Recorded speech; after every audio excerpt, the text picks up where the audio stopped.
ইসলামী ছাত্র শিবিরের একজন জনশক্তি 0 পয়েন্ট দিয়ে হেঁটে যাবে, সেটা আওয়ামী লীগ হোক, জাসদ হোক, বাসদ হোক, বিএনপি হোক, ছাত্রদল হোক, সাধারণ মানুষ হোক, বলতে বাধ্য হবে একটা জীবন্ত ইসলাম হেঁটে যাচ্ছে।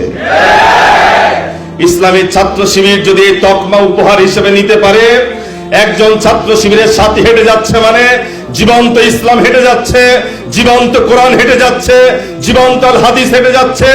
বিশ্বাস করেন, সারা বাংলাদেশ এক জায়গায় হলেও ইসলামী ছাত্র শিবিরের এই অগ্রযাত্রাকে প্রতিরোধ করতে পারবে না এবং পারবে না। ইসলামী ছাত্র শিবিরকে জীবন্ত ইসলাম হইতে হবে, ক্যারেক্টার হইতে হবে অতুলনীয়, ক্যারেক্টার হইতে হবে রাজশাহী মহানগরীর প্রত্যেকটা ক্যাম্পাস, রাজশাহী অঞ্চলের প্রত্যেকটা মানুষের মন জয় করার মতো ক্যারেক্টার হইতে হবে।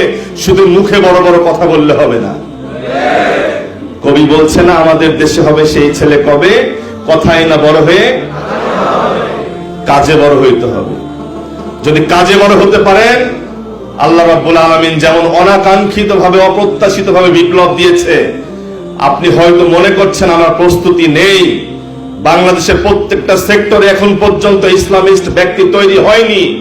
আমার বিশ্বাস, যদি জীবন্ত ইসলাম হতে পারেন, এমনও হইতে পারে 5 তারিখের পূর্বে যারা কপালে তিলক দেওয়া পছন্দ করত, 5 তারিখের পূর্বে যারা ধুতি পরা পছন্দ করত, 5 তারিখের পূর্বে যারা ইসলামকে একটা খারাপ কিছুর সাথে তুলনা করার চেষ্টা করত, 5 তারিখের পূর্বে যারা আল্লাহকে নিয়ে, নবীকে নিয়ে, রসুলকে নিয়ে, মসজিদকে নিয়ে, আজানকে নিয়ে কটাক্ষ করত, 5 তারিখের পরবর্তী এসে তারা নতুন করে মুসলমান হওয়ার সিদ্ধান্ত করেছে। আপনারা যদি ভালো মুসলমান হইতে পারেন, জীবন্ত ইসলাম হইতে পারেন, আমার বিশ্বাস আগামী দিনে যে বিপ্লব আসবে, ওই বিপ্লবে শুধু আপনার মানুষই থাকার প্রয়োজন নয়, সাধারণ মানুষজন নতুন ভাবে মুসলমান হয়ে ইসলামী ছাত্র শিবিরের হাতে বায়াত গ্রহণ করে এই ইসলামী বিপ্লবের একজন প্রাচীর, পিলার এবং ইট পাথর হওয়ার জন্য নিজেও সিদ্ধান্ত নেবে, কোনো ভুল নাই। আর তার জন্য জীবন্ত ইসলাম এবং ভালো ক্যারেক্টারের মানুষ আপনাদের হইতে হবে। আপনি রিকশাওয়ালাকে তুমি বলেও সম্বোধন করতে পারবেন না, তুই শব্দ তো পদ্মা নদীর ওই পারে রাখেন। আপনি রিকশাওয়ালাকে আপনি বলে সম্বোধন করবেন, সালাম দিবেন। সাধারণ মানুষকে আপনার হোক ছোট বা বড়, কৃষক, শ্রমিক, বৃদ্ধ হোক, সেটা হিন্দু, বৌদ্ধ, খ্রিস্টান, আপনি তাকে আপনি বলে সম্বোধন করবেন এবং একজন রিকশাওয়ালাকে সালাম দিয়ে সম্বোধন করবেন। এই ধরনের ক্যারেক্টার ইসলামিক ছাত্র শিবির লালন করে এবং এই ব্যাপারে প্র্যাকটিস আজকে থেকে বাড়িয়ে দেবে ইনশাআল্লাহ। আমি শেষের দিকে নিয়ে যাই। আল্লাহ রসুল দ্বিতীয় আরেকটা জিনিস ব্যবহার করছিল রাষ্ট্র বিজয়ের জন্য। যখন সোজা কথায় কাজ হয় না, তখন মুঙ্গর ব্যবহার করা হয়।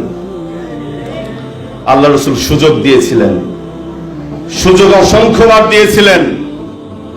আলী বারবার বলেছিলেন, আমি শেরে খোদা হযরত আলী, আমার উপরে বাহাদুরি দেখানোর চেষ্টা করো না।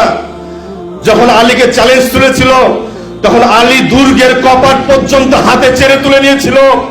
তার পেছনে ছিল তার রুহানি শক্তি, আল্লাহর পক্ষ থেকে আসা মদদ, আল্লাহর পক্ষ থেকে আসা শক্তি। প্রিয় সাথী ভাইরা, আপনাদের উদ্দেশ্যে বলতে চাই, ইসলামী ছাত্র শিবির সেই আধ্যাত্মিকতা লালন করে। ক্যাম্পাস গুলোকে জাহেল মুক্ত করতে হবে।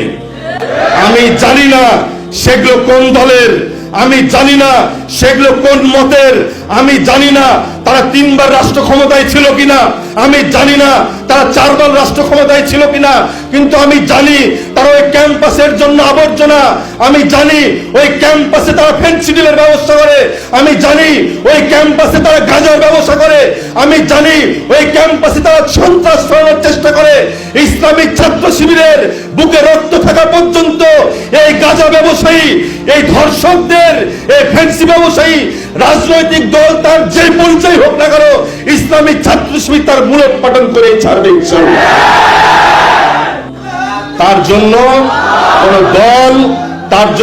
দল, কত বড় নেত্রীর সে অনুসারী, কত বড় নেতার অনুসারী, আমরা এটা দেখতে চাই না।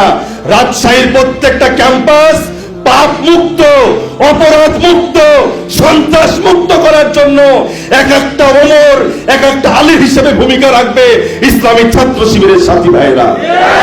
আল্লাহ রাব্বুল আলামিন ইসলামী ছাত্র শিবিরের অগ্রযাত্রাকে আমৃত্যু টিকিয়ে রাখুক। সন্ত্রাসীদের জন্য ইসলামী ছাত্র শিবির একটা হুমকি হোক, এই আহ্বান জানিয়ে শেষ করছি। ওয়া মা আলাইনা ইল্লাল বালাগ। আসসালামু আলাইকুম।